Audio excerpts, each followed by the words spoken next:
I am Mégane. And I'm Maïwenn.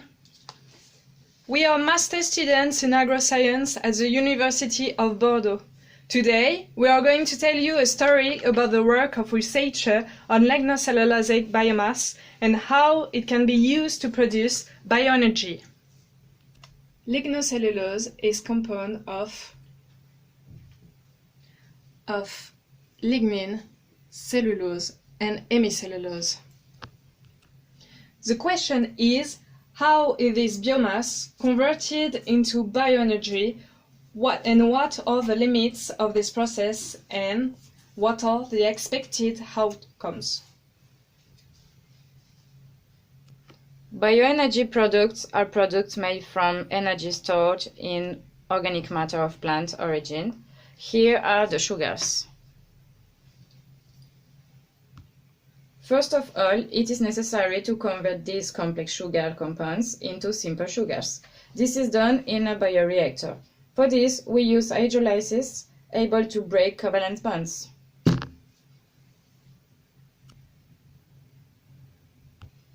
Cellulose is a glucopyranose homopolysaccharide. There are three bioconversion enzymes: endoglucanase, cellobiohydrolase,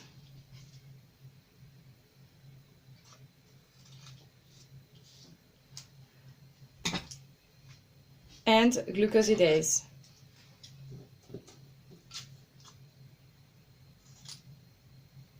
After hydrolysis, simple sugars of glucose are obtained. Hemicellulose is a polysaccharide formed of pentose, hexose, and sugar acids. There are four bioconversion enzymes: xylanase,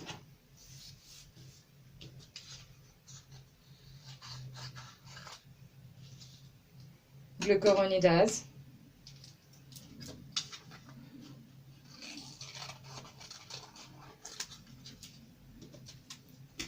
arabinofurantosidase,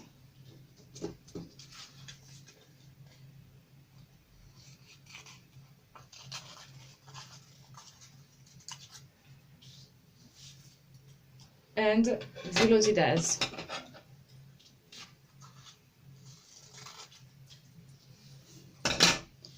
After hydrolysis, simple sugars of xylose are obtained.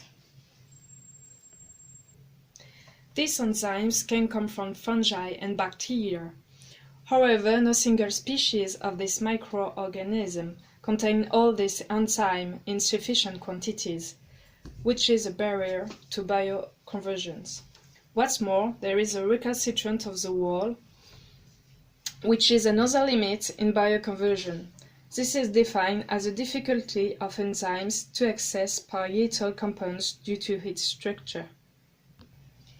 In addition, certain parameters can influence the enzymatic activity, such as cellobiose, obtained after the action of cellobiohydrolases inhibits endoglucanase and glucosidase. An optimal pH range between 5.5 and 6.5 has to be established, otherwise the activity is slowed down. Some phenolic compounds can induce enzymatic activities, such as abscisic acid, but others can have an inhibitory effect. The optimal temperature varies for the different enzymes. However, a range is established between 50 and 65 degrees. If the temperature is too high, enzymatic activity will be inhibited.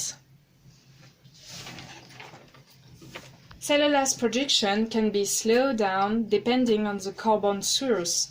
Ammonium sulfate accelerates its production, and phosphorus contributes to the growth and metabolism of fungi, so playing an indirect role in bioconversion.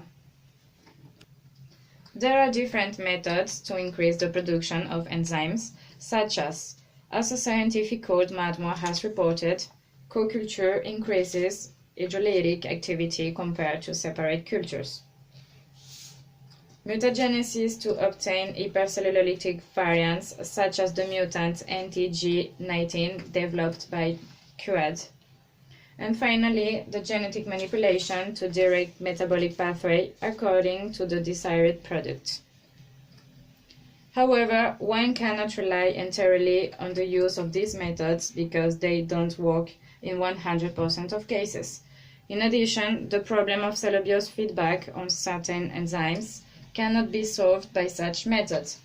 The question then arises, how can the benefits of these methods be used to benefit the process? No technique at present uses all these methods together.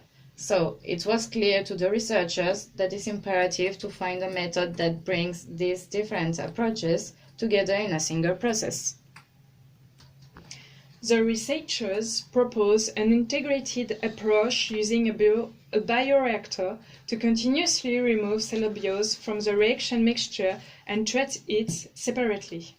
To do this, they added the use of whole methods to stimulate the production of enzymes at different stages of the bioconversion process. Despite this integrated approach to bypass some of the limitations of the bioconversion process, recalcitrance is still a major problem, and there is still a question of how to develop enzymes that are less sensitive to it. So this is the end of this video. Thank you for your attention and see you next week. Bye!